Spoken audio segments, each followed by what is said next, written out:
Budget তো এরকম ভাবে হয় না আসলে।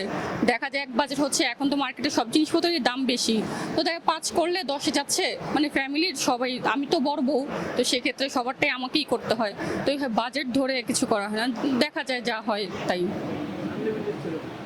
আনলিমিটেড না, লিমিটের মধ্যেই ছিল। এই যে বাচ্চাদের 2টা বাচ্চার শ্বশুর শাশুড়ি দেবর 2 ননাসের বাচ্চা, তো এদের ধরতে গেলে তো দেখা যায় 30-40 তো যাবে, মানে যেহেতু আমরা মধ্যবিত্ত ফ্যামিলি, আনলিমিটেড তো আর যাবে না, সংসারে খরচও তো আছে, সব মিলিয়ে আর কি 30-35 আমার নিজের ফ্যামিলির জন্য,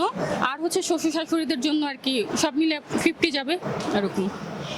এর মধ্যেই। কারণ দেখা যাচ্ছে একটা 2টা ভাগ্নি আছে বড় ননাসের, তো ওদের জন্য যদি আমি কিনতে যাই, একটা 2-এর নিচে তো জামা পাওয়া যাবে না, 2টা ভাগ্নিকে দিতে হবে, ছোট ননাসের 3-4টা বাচ্চা, 3টা বাচ্চা ওদেরকে দিতে হবে, আমার নিজের 2টা বাচ্চা, তো সবাইকে 2000 করে দিতে গেলেও তো এখানে কত যাচ্ছে, এটাই বাজেট। আসলে ওইরকম ভাবে বাজেট ধরে কিছু করা হয়নি, সবাইকে দিয়ে যা থাকবে সেটাই আমার।